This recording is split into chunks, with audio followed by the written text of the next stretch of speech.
Hello student, हम पढ़ रहे हैं आपका सब्जेक्ट प्लम्बिंग सर्विस और इसमें हमारा चल रहा है चैप्टर नंबर 7 हीटिंग सिस्टम तापन प्रणाली। इसमें हमारा नेक्स्ट टॉपिक है थर्मल एनर्जी ऊष्मीय ऊर्जा। तो देखिए क्या होती है ऊष्मीय ऊर्जा। किसी वस्तु के ताप को बढ़ाने के लिए इसे बाहर से किसी न किसी रूप में ऊर्जा देनी पड़ती है। वस्तु के जो मॉलिक्यूल्स होते हैं उनकी गतिज ऊर्जा में वृद्धि करनी पड़ती है। वस्तु पर बल लगाकर यांत्रिक कार्य भी किया जाता है जिससे वस्तु को ऊर्जा प्राप्त होती है। यह कार्य विद्युत ऊर्जा धारा द्वारा भी किया जाता है। जल को सूर्य की धूप में रखने पर यह गर्म हो जाता है, इस कारण दोनों में तापांतर का होना है और सूर्य से वस्तु को ऊर्जा ट्रांसफर हो जाती है। तापांतर के कारण एक वस्तु से दूसरी वस्तु को स्थानांतरित होने वाली ऊर्जा को कहते हैं ऊष्मीय ऊर्जा या ऊष्मा। तापांतर के अतिरिक्त अन्य किसी कारण से होने वाले ऊर्जा स्थानांतरण को कार्य कहते हैं। ऊष्मीय ऊर्जा का जो मापन होता है वो कैलोरी में करते हैं। एक ग्राम जल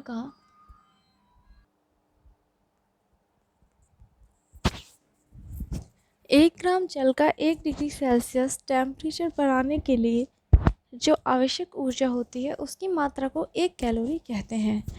1 किलोग्राम जल का 1 डिग्री सेल्सियस तापमान बढ़ाने के लिए आवश्यक मात्रा को 1 किलो कैलोरी ऊर्जा एम के इस प्रणाली में कहते हैं। 1 कैलोरी इज इक्वल टू होता है 4.2 जूल। 1 न्यूटन बल से उसी दिशा में 1 मीटर तक कार्य को 1 जूल में आंका जाता है, अर्थात 1 joule is equal to 1 newton metre. फिर ऊष्माधारिता कैपेसिटी ऑफ हीट। किसी वस्तु को 1 डिग्री सेल्सियस तक गर्म करने के लिए आवश्यक ऊष्मा को ऊष्माधारिता कहते हैं। सभी प्रकार की ऊर्जाएं एक दूसरे में रूपांतरित की जा सकती हैं, अतः ऊष्मीय ऊर्जा को यांत्रिक ऊर्जा में और यांत्रिक ऊर्जा को ऊष्मीय ऊर्जा में चेंज कर सकते हैं। वैज्ञानिक पहले ऊष्मीय ऊर्जा और यांत्रिक ऊर्जा को दो भिन्न स्वरूप में मानते थे और इनके मात्रक जूल तथा कैलोरी भी पृथक रहे, परंतु 1850 में डॉक्टर जूल मैनचेस्टर के एक वैज्ञानिक ने ऊष्मा तथा यांत्रिक कार्य में घनिष्ठ संबंध प्रतिपादित किया, अर्थात जब कार्य को ऊष्मा में या ऊष्मा को कार्य में चेंज करते हैं तो कार्य की मात्रा ऊष्मा की मात्रा के अनुक्रमानुपाती होती है।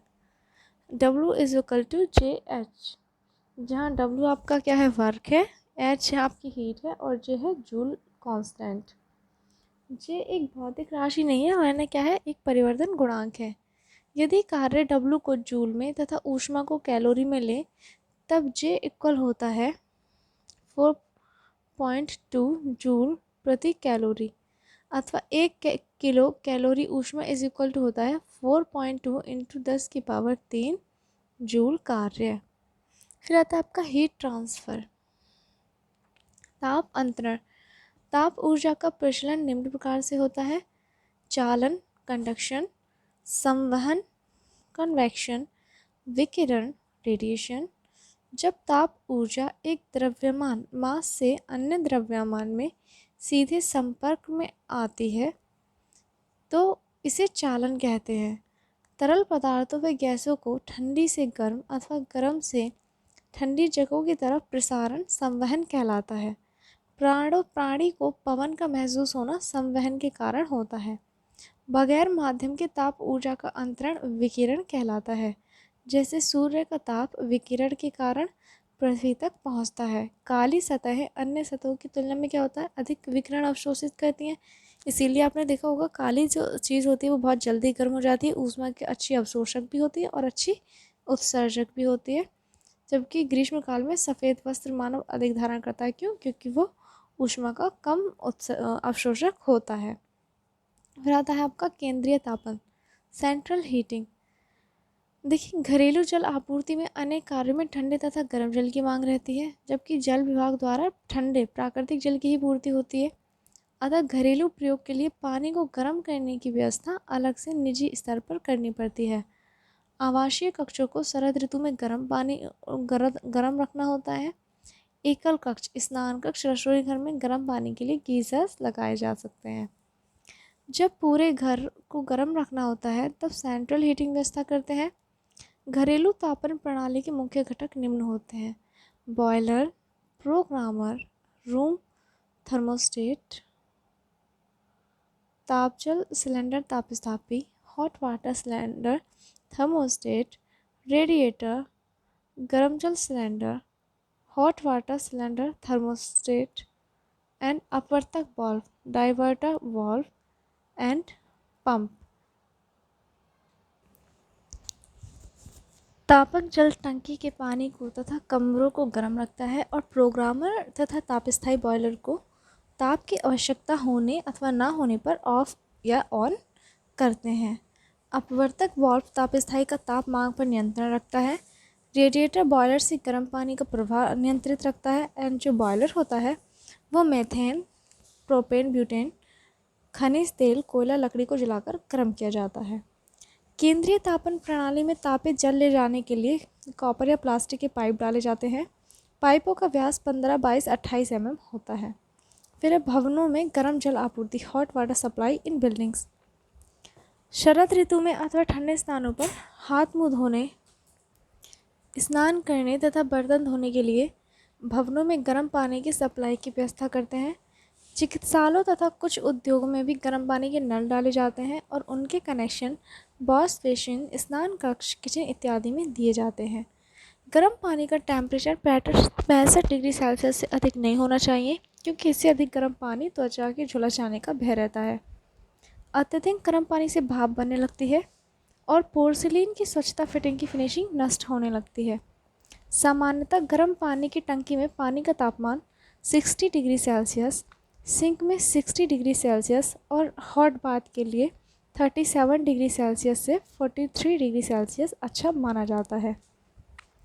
जब स्नान टब का प्रावधान हो तो प्रति व्यक्ति 40 लीटर गर्म पानी पर्याप्त रहता है और स्नान टब के बगैर स्नान कक्ष के लिए 25 लीटर प्रति व्यक्ति पानी लिया जाता है। घरेलू गर्म जल टंकी की धारिता 50 से 75 लीटर पर्याप्त रहती है। गर्म जल की जो टंकी होती हैं वो तांबे अथवा जस्तीकृत मृदु इस्पात की बनाई जाती हैं और ये सिलेंड्रिकल होनी चाहिए। इसकी लंबाई साइड वर्टिकल रखी जाती है। टंकी की ऊंचाई चौड़ाई का अनुपात 2:1 अच्छा रहता है। गर्म जल टंकी जहाँ तक संभव हो गर्म जल निकास टोटी के निकट स्थित होनी चाहिए। गर्म जल भंडारण टंकी तथा इससे संबंधित पाइपलाइन उचित प्रकार के ताप रोधित इंसुलेटेड होने चाहिए और ताकि ऊष्मा की हानि ना हो। इसके लिए टंकी पाइपों पर रेशा, कांच, मिनरल वूल इत्यादि लपेटी जा सकती है। गर्म पानी ले जाने वाले पाइपों की लंबाई न्यूनतम रखनी चाहिए क्योंकि नलों में रुका हुआ पानी शीघ्र ठंडा होने लगता है। गर्म पानी की टोटी बार बार खोलने से भी गर्म पानी का टेम्परेचर गिरता है। फिर आता है आपका पाइप सिस्टम्स, और ये हम पढ़ेंगे नेक्स्ट क्लास में पाइप सिस्टम क्या होता है आपका। आज के लिए इतना ही। Thank you class. एक बार ये देख लेते हैं कि यहाँ से जो है जैसे कि ये क्वेश्चंस है यहाँ से कहाँ कहाँ ऑब्जेक्टिव टाइप के क्वेश्चंस बनने की संभावनाएं रहती हैं। तो देखिए संभावनाएं फर्स्ट जो होती हैं कि हम इसको यहाँ से देखते हैं पहले कि एक तो ये है कि टंकी की चौड़ाई ऊंचाई का अनुपात कितना होना चाहिए, 2.1 रेशियो। ठीक, फिर है कि इनकी धारिता क्या रखी जा सकती है जो घरेलू जो डोमेस्टिक यूज़ के लिए हम करते हैं, और जो आपका बाथ टब का प्रावधान हो तब कितना लीटर गर्म पानी का प्रावधान है और बाथ टब ना हो तब कितना लीटर प्रति व्यक्ति पानी लिया जा सकता है। हॉट बाथ के लिए कितना टेम्परेचर, कितना 37 डिग्री सेल्सियस से 43 डिग्री सेल्सियस टेम्परेचर। सिंक और वॉश बेसिन में 60 डिग्री सेल्सियस, और कितने से अधिक टेम्परेचर नहीं होना चाहिए, 65 डिग्री सेल्सियस से ज़्यादा टेम्परेचर नहीं होना चाहिए। ये तो आ गया ये कि यहाँ से क्वेश्चंस बन सकते हैं। ठीक, फिर क्वेश्चंस बन सकते हैं आपके यहाँ से कि जो हीट ट्रांसफ़र में है ये कितने प्रकार से होता है। एक तो यहीं से क्वेश्चन बन गया कि ऐसे कि निम्न में कौन सा जो है ताप ऊर्जा का प्रचलन से संबंधित नहीं है, तो हो सकता है ये तीनों दे दिया हो और एक ना दिया हो, कोई भी हो सकता है वो। फिर है आपका कि ये जूल तथा जो आपका कैलोरी होती है ऊष्मा, उसमें क्या जो है रिलेशन रहता है।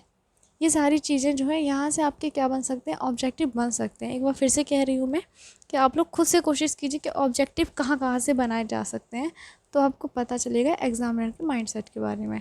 आज के लिए इतना ही। Thank you class.